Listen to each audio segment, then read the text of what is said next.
and does battle with Goliath.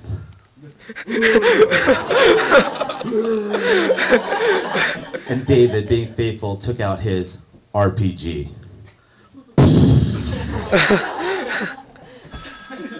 David, being faithful, defeated Goliath with a roundhouse kick.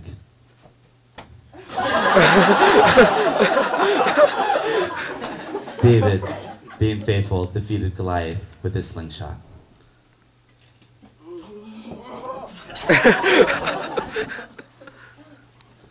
Moving on, we come upon the story of David's mighty men.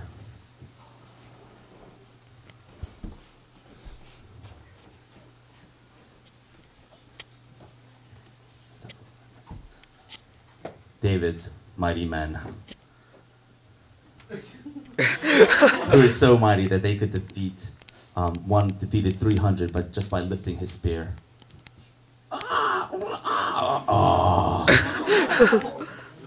Moving on, and actually rewinding a little bit in the Bible, we come upon the story of Elijah and the priest of Baal.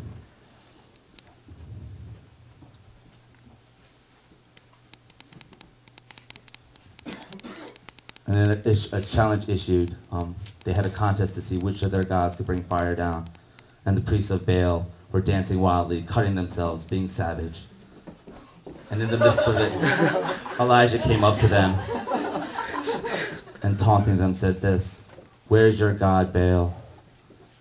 Maybe he's resting. Maybe he's on his throne. Maybe he's on maybe he's in his individual room of private worship, releasing his burdens." There are no changes here. This is the way it actually happened. We just thought it was pretty funny. Moving on, we come upon this, we move on to the New Testament, and we come upon the birth of Jesus. Woo!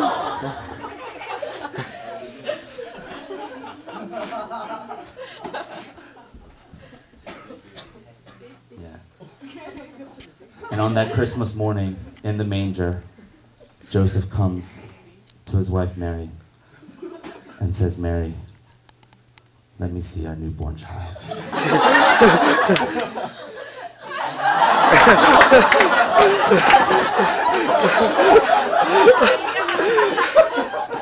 Moving on,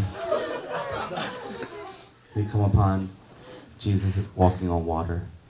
And we all know the story of Jesus walking on water with Peter, but we think maybe he practiced when he was younger.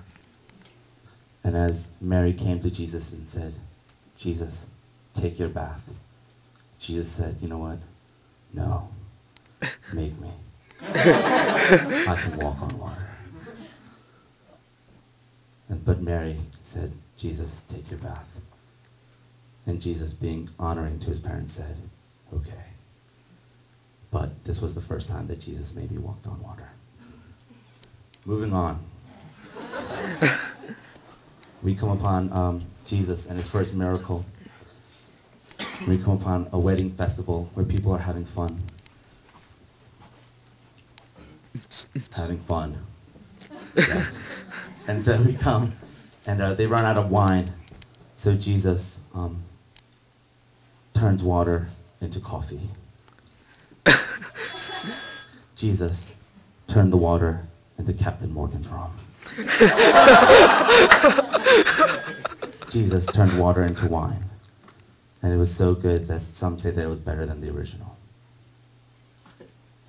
Moving on. We come upon Jesus preaching to the crowd, the multitudes.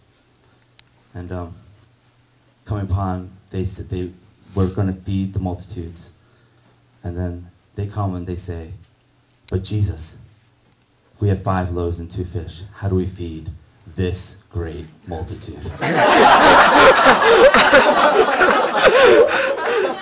Jesus took the 5 loaves and the 2 fish. He prayed over it and gave it out and gave it out and gave it out and gave it out. And the multitudes were fed, and there were even leftovers. Moving on, moving backwards in time, my bad. We come upon the scene of Jesus calling his disciples. And Jesus came to the fishermen and said, "Follow me,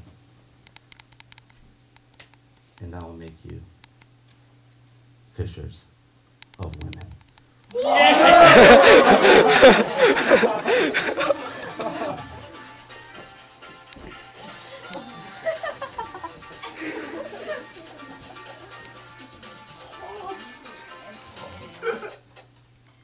Jesus said, "I will make you fishers of men." And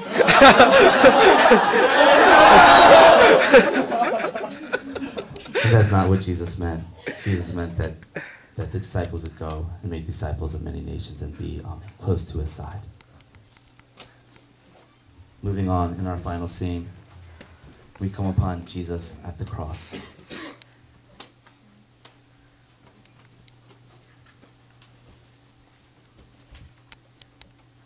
We come upon Jesus and